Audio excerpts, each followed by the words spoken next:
Hello, everyone, and welcome back to Woo Woo. We are sitting here today with psychic medium Dan Pitt. He comes all the way to us from across the pond. Thank you, Dan. So, not only is he a psychic medium, he is an accomplished writer. And Dan, can you say hello to everybody and give a nice little wave? Hi everyone, I'm nice to be here and nice to meet you, Ray. Likewise, tell me, where are you coming in from? So I live in London, so right in the city, but originally from Essex and Saw grew up on a that. farm. I saw that. Really, a farm. Do you have a favorite farm animal? Um, Pig actually, I would say pig. Yeah, Oh, I love cows. Cows are so cute. they're cool too, but pigs are underrated as pets. They are. Dan, you're a psychic medium, correct? Is Yes. there anything else in that category that falls under your list of gifts that you could describe for us? Well, I think the label medium, psychic medium, spiritual medium kind of in some ways quite limiting because people have a lot of preconceived idea. But I suppose what I do now, I've been doing this 30 years. So I think my work is, a Wow. tutor, I do mentoring, I do coaching, and I'm training also to be a psychotherapist in the modality of psychosynthesis. Wow. So that's given me a bit of insight into people, and I've applied it to my work, and that's Yeah. really given me much more depth in the experience. Yeah. I use tarot cards as well, and obviously being a psychic, I'm aware and conscious of the energy of the aura. So I work with a kind of it's very fluid. I work with the spirit world, tarot, the aura, and yeah, just see what presents itself. That's really cool. I was also, yeah, I was reading on your website the first time I think I've heard it's psychospiritual therapy, right? Or is it spiritual? Yeah, What's psychospiritual is, I suppose, the mentality of psychosynthesis is more psychospiritual because it's more the thing that attracted me to it was its psychology with a soul, which yeah, is a bit different from other modalities of psychotherapy. yeah. Um, and it has a lovely richness to it and a really lovely way of seeing how we look at ourselves as we are a soul with a body, with feelings, with thoughts, but we're more than that, our body, deep feelings and thoughts. Yeah. I think it's so fascinating. It really is. I recommend anyone to explore psychosynthesis because it's just so broad, and for me it's the best thing I ever did in terms of How my development and how growth. long is the training in something like that? So 3 years is the basic. So you do 1 year introductory, which is mainly about self-development and basic counseling skills. And Okay. then I'm about to go on and do the further 2 years, which is how to apply the applications into a therapeutic situation. That's so cool. Thank you for sharing about that because this was my first time kind of hearing about that and I thought that was really cool. Um, when did you first discover that you were a psychic medium? Well, I think it happened in a series of events. The big event was really my nan died, and the day she Oh, died, I saw her without when I was living on a farm, had an experience which I would say is phenomena, where I became very aware of my nan and everything changed, and it was very comforting. It wasn't scary, but I didn't talk about it because I thought, you know, I'm colluding with myself. It's my own mind, and people might think I'm a bit crazy. They might lock me up. So I didn't say anything for 6 months, and then my yeah. mum went to a evening of mediumship, and I went to look after her because I thought, oh, you're joining a cult. I was very angry. I was 16, and grief makes people angry, and my nan was my best friend, so Yeah, yeah. to lose her was really devastating. And anyway, in this big hall of 80 people, the medium picks me out, and gave me such a message that to begin with, I thought my mum had told her that this is a fix. But then she said, "Oh, your nan says you're a natural medium," and I was like, "Oh no, I'm as psychic as a pig." She said, "That's not true. You saw your nan the day she died. I mean, she described like the whole experience. Like you're in a field, it's a morning, and you've told not a living soul about that moment." And I Yeah. thought the only person who knows that is my nan. And Yeah. it literally changed my life. Wow. And part of the message is you'll be standing where I am in 3 years' time doing what I'm doing. And at 16, that was not at all in my wheelhouse. Yeah, I was gonna say, yeah, how old were you? So you were 16 when that happened. Yeah, I was Okay. 16.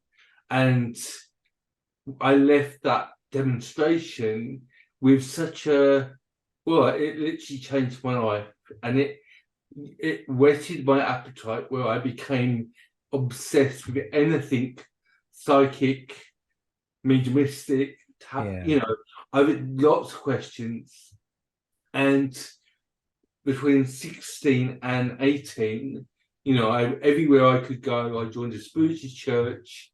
And of course, the message was, "Oh, I'm too young, I'm too young." But things started happening, and looking back as a child, I always knew stuff about people at school, stuff I shouldn't know.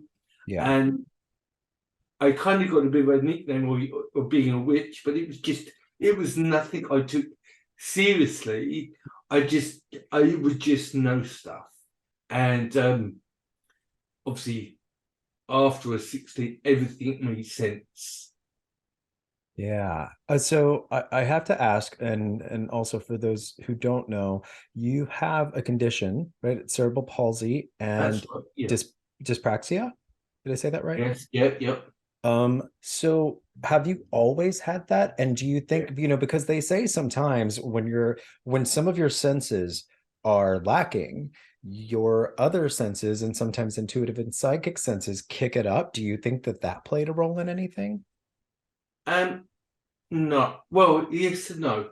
I don't think with this cerebral palsy or dyspraxia, in terms of a physical condition, has made me more psychic. But I Psychic. think the consequences of being a child at school and going through an unpleasant time developed my sensitivity to the world I live in. And I think that later on in life has definitely enhanced my mediumistic awareness. Yeah. So I don't think it's because of, I don't think it's because of the condition. It's because of how the world responded to that condition. So you kind of touched on something that, excuse me, you touched on something that I wanted to talk about a little later, but since we're already here, you're part of the LGBTQ plus community, correct? That's right. Yeah, I'm a gay man. Yeah.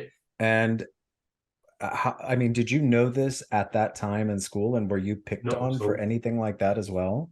No, my childhood was all about surviving school because Wow. of I didn't know at school I had cerebral palsy. I've only been diagnosed in the last 18 months. So it's been a huge adjustment to it's given a lot of meaning to my lived experience physically Yeah. and energetically.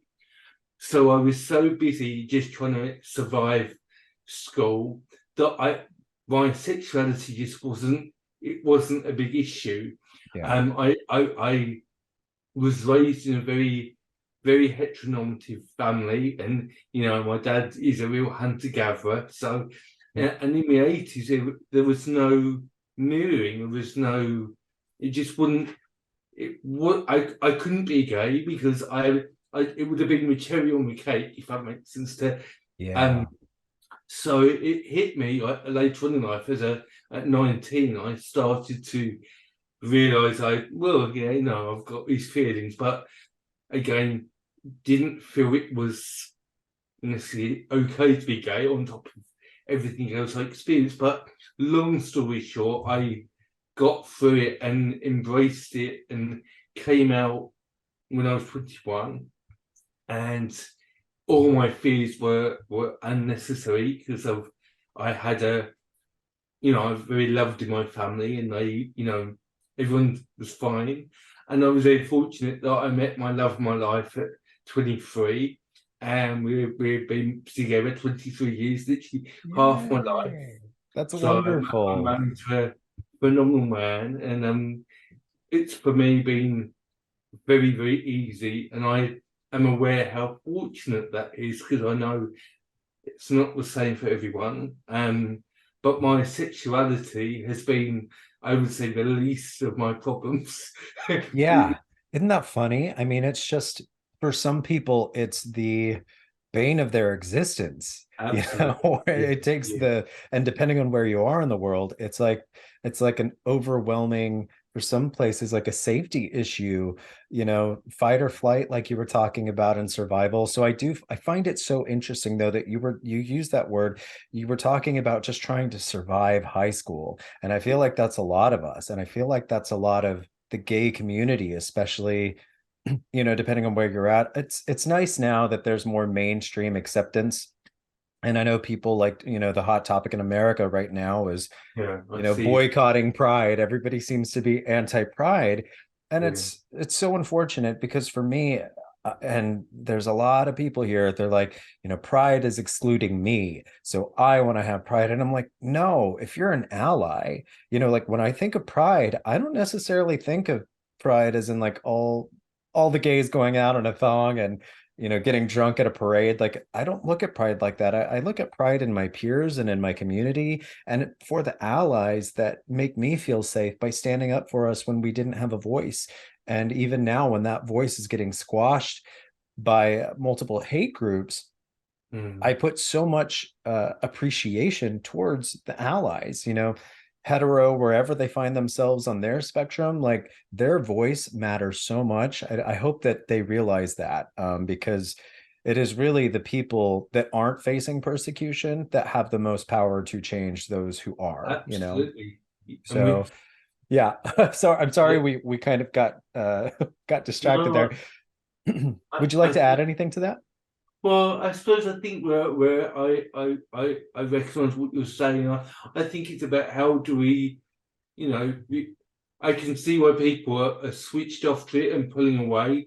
Also, because I think we're going backwards in some ways to like the 80s and the 70s where it wasn't safe, and now people are protesting. But I think now is more now than ever. It's about uniting and celebrating, and not choosing not to be invisible for our individuality. And I think Absolutely. it is scary. I mean, we've got Pride here in a few weeks' time, and I'm for the first time thinking, is it going to be safe? Because there's such a there's so many people protesting against trans and gay and anything different. Yeah. And That's really what it is. It's I think we have to fight back. And I think there's a way we can fight back in a kind way and a positive way. And I think rather than just hide, that doesn't, for me, that's not an option. yeah. I won't hide who I am because it's a human right. And I think for me, my spiritual belief is to celebrate everyone's diversity. It's a Yeah. human right. Yeah, absolutely. And I used to live in Key West at one point, and I lived in the Keys in Florida, and they had a motto down there that was so beautiful. I'll never forget it because I still have a bracelet that says it, but their motto was one human family. And even I love though the that. time that I lived down there, it was a little bit more, I know back in the 80s, Key West, Florida used to be like the hop-in spot for the gays. And then they all kind of migrated up north to Miami and then to South Beach and then to Fort Lauderdale now. And so I just really loved that motto, one human family. It doesn't matter what color you are, what belief system you have. Like if you're not hurting someone, then you're worthy of love and being in the community. And that's really what it's about. Absolutely. Yeah. Absolutely. Okay. That being said, while we're on the topic, what do you think was harder, coming out as a psychic medium professionally or coming out as gay? Neither was an God, issue for me. It that's was very, awesome. very natural. I mean, I didn't start practicing I say practicing. So I was kind of 18. I got my first tarot deck and at work, and What was it, the Rider Waite? Which one was it? yeah, Rider Waite. Yeah, always it's always a Rider Waite, isn't it? Mhm. And I'd talk to people at work about my, I'd go to demos, and with a local travelling psychic fair, he used to go around pubs, and you'd go in the back room, there'd be loads of readers and stills and crystals. So I bought my first deck, and I started practicing on colleagues in the lunch hour. And looking back now, I kind of cringe. But one day I read for a colleague of mine who was ex-SIS, a real blokey bloke, not at all into this. Yeah. And in the reading, the spirit world, it was the first time the spirit world had come through, and I was saying stuff, and he was like, "But you're talking about my dad, and that's not possible because he's dead. And you're talking about how my dad talks about my brother, and how can you know that? I don't talk about it." And he ran out the room. Of course. But what happened there was it totally it that's when everything happened, and I was like, oh, this is really different from just talking about the card to feeling the love and presence of the spirit world. Yeah. And that's when everything happened, and everything happened very seamlessly. I met someone, I was invited to a development circle, and within 4 months of being in the circle, I was out on platform in Sunday services giving messages, and everyone had to go at me and my teacher, say, "Oh, he's too young, he's too young." And she said, "Well, let's see, because if it's not right, he'll fall on his face." And Yeah. that was Yeah. 30 years ago. So It's dog eat dog out there. yeah. Oh yes, yeah. There's yes, there is a tremendous amount of insecurity within the, I'm going to say, esoteric worlds. Yes. And I've realised that now, and I understand it. I don't judge it, But and now here I am now doing my own teaching, and That's so yeah, cool. yeah. So Yeah, and I do want to tap into that, or there's the psychic in me. Let's tap into that.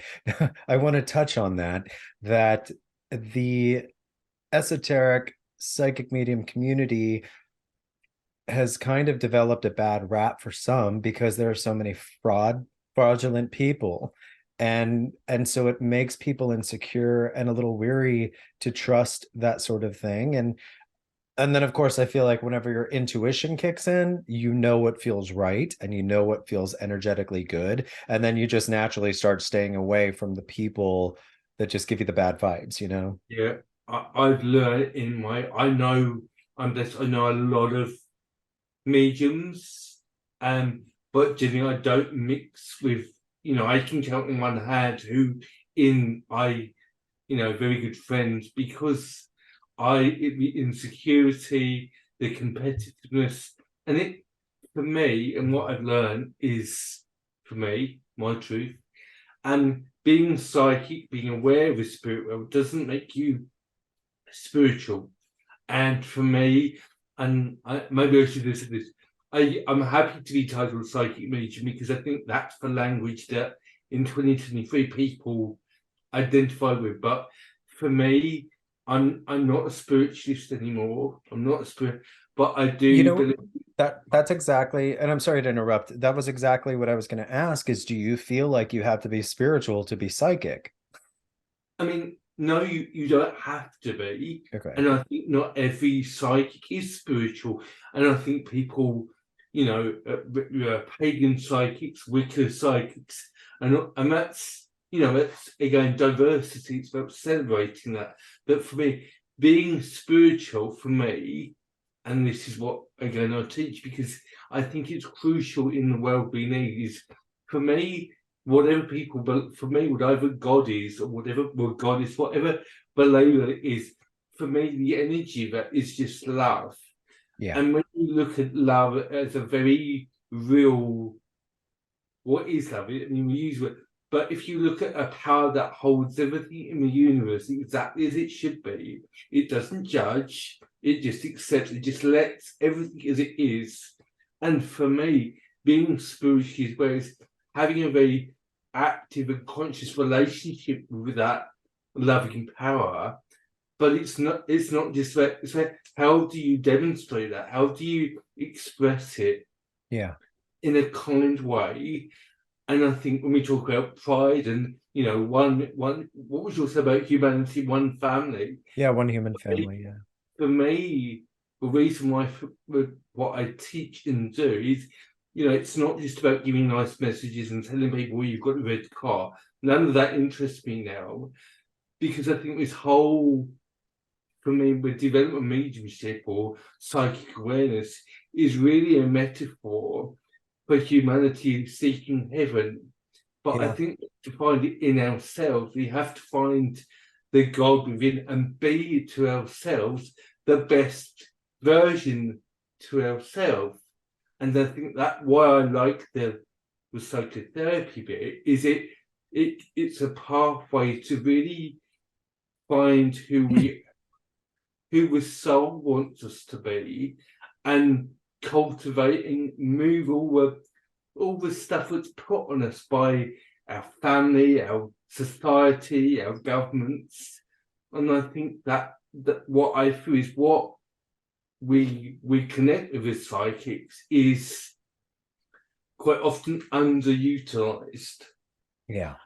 Because it should bring people to themselves.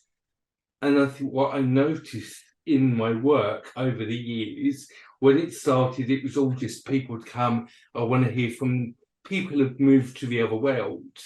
And that's still in the mix, but now people are trying to find themselves.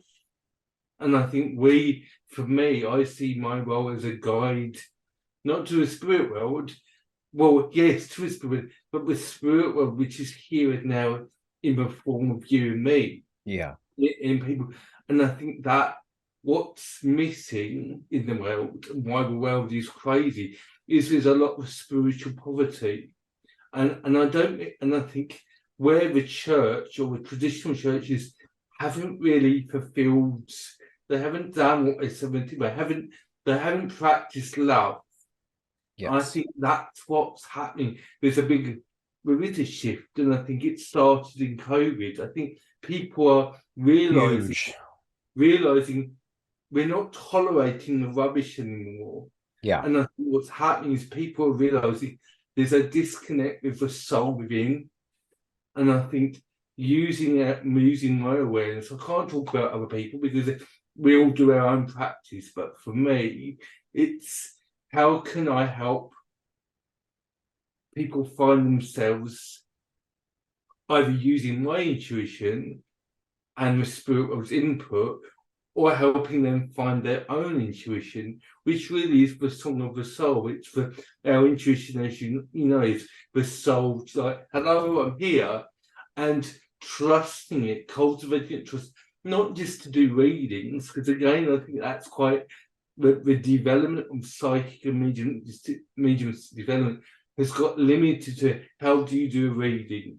Yeah. But what about how we trust our awareness of all this energy to have the best version of our life, to choose happiness, to use our awareness to divine, this is the right job for me, this is the right friendship for me. And I think if I go back when I started, there was a real shaming when you mustn't use your gift for yourself.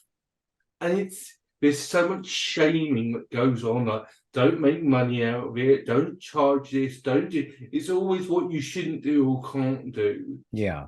And it's like we live in this incomplete universe with this unlimited power. And it's like, how do we wield it to have this unlimited experience? And I think we're tolerant of suffering and pain and lack. And it's about using our awareness to that's a choice. Yeah. How do we make the best choice for ourselves? And that's really what I'm all about.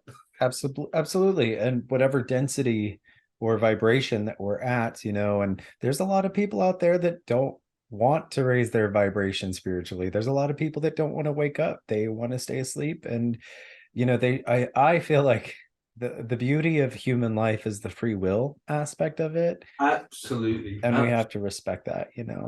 And people arrive when they arrive, and I think it's again using our awareness to be curious, and that's really one of my biggest spiritual practices, to try and judge less and be curious more, because it can lead to understanding. And I think that's again coming back to the psychosynthesis has really given me a whole new dimension of looking at everything in a way that's free, because and again, it's just one thought with other thoughts. It's not one truth, not every truth. The soul is just pure awareness, pure consciousness. In that, we don't judge, we just see. It's not a good day, a bad day. It's just a sunny day, and Yeah, there's a beautiful freedom in that. absolutely. And I think that's what the world needs, is less judgment and a bit more, oh, what's going on? Why are we doing this? Because but I think people are genuinely waking up to actually Oh, it's make happening. Yeah. It's it, starting the big shift happened definitely around COVID, I think. yeah. And I think, with all growth, there is pain, growth, but I Yeah. think that's what's happening here, is I think there is a change, and it might take another 50 years to play out. But I feel like being a medium is like being a therapist now. You change one person at a time. It's a form of gentle activism, because it has so much potential to lead our clients, our sitters, our audiences, our students back to themselves, because that's where it has to happen. That's where what we have to find it within. And and again, I notice it in my classes. Some get it, and what I've learned, and I'm learning to be at peace with it now. There is a medium for everybody, but not Yeah. one medium, and there's a teacher for everyone, but not one teacher. And that I'm so, and maybe it's my age now at 46. I'm much more at peace with it now. I'm more like, you do you. That's fine. I can only be me, and Yeah. it's again, there's a nice freedom in that. Yeah, there is. And now I do have to ask, since you've been practicing and you have 30 years of experience doing this, have you had one experience that jumps out that you were just like shook, or a little scared, or you were like, what is going on? Like a vivid, wild experience you can share with us? The first thing I'll say is I've never had anything scary, because again, everyone has different beliefs, but the other world is a world of love. And I think humanity is mean and selfish because of the human condition. The Yes. soul is free of that. Yeah. That's my, but I think for me, my most personal thing, rather than talk about clients and stuff, the biggest thing was years ago. I worked in Iceland, like doing mediumship. And for 5 nights, The happiest Iceland, the happiest country in the world, right? I yeah, hear. Must be yeah, nice. it was really lovely. It was funny enough. I was 23. I just met my husband. I'd gone away for 2 weeks to do teaching and demos and stuff. And for 5 nights, I dreamed of my other nan, who was still alive, lived in Australia. And I dreamed. And on the fifth day, I thought, this is really weird, because I think I never dream of my nan. And it was so conversational. Yeah. And on the fifth day, my mum phoned me, and I think I phoned home. I said, "Have you heard from Nan?" And she said, "Oh, no. Why'd you ask?" I said, "Oh, I don't know. She's been on my mind." And when I phoned the next day, and I said, "Oh, have you heard from her?" "Oh, yeah, she's fine here." I said, "You're a liar." I said, she's been dead 5 days, hasn't she?" And my mum was like, well, I won't tell you exactly what my mum said, but she was like, how do you know? How do you beep know that? And I was like, because I've had insanely vivid dreams, and I realise now it's not a dream which is subconscious. It was conversations, And I said, you didn't tell me. Wow. And she said, no, I didn't tell you because we didn't want to upset you because you're away from home for 2 weeks. And we thought, do you need to know that? I said, well, she's fine. She's there. She's safe. But it was such a, I would say, such a profound experience because it was just like this conversation for 5 nights. It was so clear, and that Wow. it didn't occur to me that she was. I thought it was just a dream. Dreams are just your brain working out stuff a lot of the time, and sometimes it's not. It's, and I love. I'm dead. And Yeah. I think the confirmation of that was upsetting, but it was also like, oh wow, like that's pretty cool.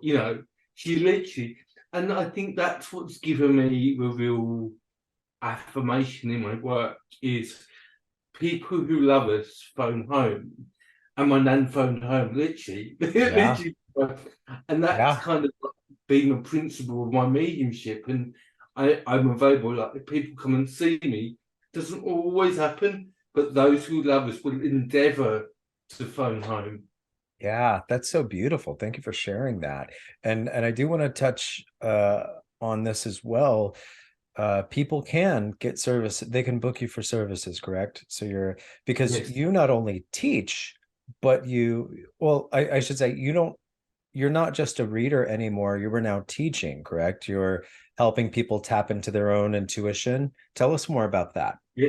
So I teach both through the College of Psychic Studies. I do online seminars and in-person courses there, but I do my own private practice. I teach my own courses. I'm about to launch a 8-month mentoring program for those who well, it's kind of self-development as well as working from a professional point of view, Yeah. and share all the things that no one told me in the journey. You know, like boundaries and how we just all the stuff that goes with working with public is phenomenal, but again it's still dealing with people, and I think it's not all psychic stuff. Yeah. And so I'm going to offer a program for that, and I do a lot of workshops. I also do one-to-one mentoring and coaching for those who just want to find their gift or specialise in certain aspects. So I Yeah. teach all about the aura and colour and altered states and evidential mediumship. That's So I kind beautiful. of worked whatever sports me, and I love teaching because I think the magic is seeing other people find the magic. Yeah, having that aha moment. And just for people that might not know, what is evidential mediumship? So classical evidential mediumship is rather than just saying it's your nan here, giving details so it's your nan, how old she was, who her family was, how she was in life, how she loved, how she lived, mate. Sometimes there's names, there's dates, there's addresses. It's every mind is different, and sometimes it's all about the other world. That's what I feel is traditionally evidential, but sometimes you have to let nan or mum or dad just be a parent and love and guide and a friend. So, evidential tradition is the detail, the Got it. facts. Got it. That's And cool. I love that. Well, I feel like I could talk to you all day. likewise, I kind of bummed that we have to cut it off. But I do, if you could quickly tell people how we can find you, your website, Instagram. yeah. So the best way to find me and book me is www.danielpitt.co.uk, where you can book online for a one-to-one reading. I work tarot, and so I tailor to the needs of the individual. I am on Instagram, and I should know my name. I'm fairly new to Instagram, so it's I am Instadan. So it's I dot. But you can put it in the link. I'll email you that. Yes, and I'll put all of this in the comment box everywhere this goes. So guys, you could just check the box and it will all be there to click. Dan, do you want to add anything? Do you have any words of wisdom for anybody looking to tap into their intuition? Well, I think with Spirit of Pride, I think it's love yourself and use really center find your spiritual core and try and practice operating, seeing the world, seeing yourself from a loving space, and trust your feelings. Trust, you can't ever fake a feeling. And I think it's trusting to feel from the soul, is this the best service? Is this the best experience? And I think it's a muscle, like any muscle, you have to work on it. And it's developing that relationship of friendship and trust with your intuition. And the more you trust it, the more it's always available. That's beautiful. Thank you. From my own experience with tarot, like you were, how do you pronounce it? Tarot or tarot? Hello. Yeah, I say tarot. There's a lot of people here in California that call it tarot, and I think it makes them sound a little bougie, but No. I tried so hard to learn tarot when I was a teenager, and it just never stuck. And I used to sleep with them under my pillow. I mean, I did everything you could possibly do. And now as I've worked on my psychic mediumship gifts, it has allowed me to really just realize that it's not about the drawing, it's my feeling with the drawing, it's my feeling with the card, Absolutely. Let the card, from how I teach it, how I practice, is several things. Find a deck that speaks to you and moves you. Yeah. And I think mine is all self-taught. And the woman who taught me was a medium and a brilliant tarot reader, self-taught. And watching her and her relate, so I took a bit of that for user, but over the years, I mean, I can show you my deck. It's Yeah, what's your favorite deck? I'm so curious. It's the Navigators of the Sea. So I like it. It's colourful. It's got a buzzword. It's clear what it is. But what I've found is I've tried to do the intellectual way, read the books, and it's just not for me. I can't. And I think I have a certain cards that have a theme, but it's really my intuition that allows me to go much deeper. So there might be conflict, but it's like, how do you talk out that conflict into money or health or children or whatever? So for me, it's useful to find a foundation meaning, and then again, for me, it's all about the spread you use, because I think for me, where the card lays is the doorway. So if it's about work, it's like, let's go into work and bring all your awareness. Like, what's it smell like? What's it sound like? What can I hear? What's the feeling? So the symbol of the card is just maybe a way in. Yeah. That's how it works. That's really cool. I love that. The people that need to find you. That's really what I want to exist for on this platform. I mean, I'm a psychic medium. I have a crystal shop. I do crystal healing and crystal work and energy work and shamanic.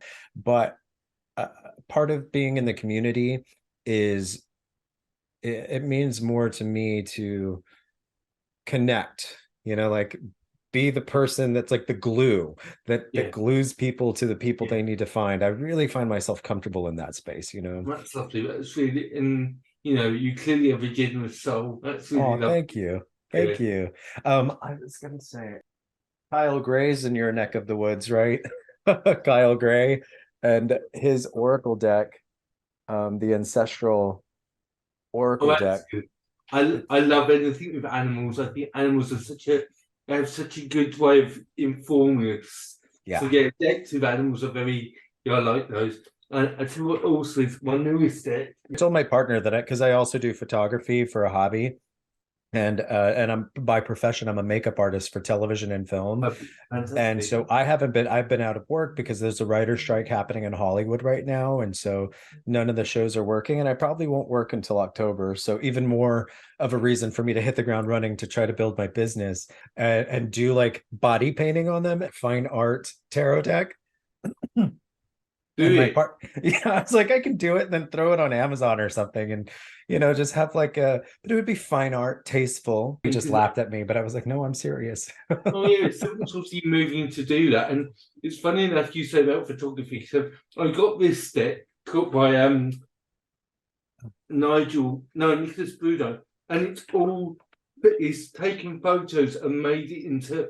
It's beautiful. That's beautiful. I'll send you the details. It's really It's really powerful. I've used it a bit, but I kind of always just go back to this because I know it. But Yeah, please do send it to me. That looked beautiful. That cover looked amazing. I'm banned from buying decks because I've got no more. I'm trying to get rid of them now. I think, I might do a workshop. I might come in handy. So. Yeah. But yeah, it's really lovely. But definitely, I think you're onto something there. Yeah. Thank you. Well, it's been a real joy to meet and speak with you. So thank you. Likewise, Dan. Yes, let's stay in touch and let's do another one soon when you get some free time. I love that. Absolutely. If you ever want to chat, let me know. It's been really nice to meet you. Absolutely. Right? Thank you. So guys, just make sure that if you're interested in learning more about your psychic or intuitive gifts, or if you would like to get a reading with Dan, you can click on the links in the box. And until next time, Woo family.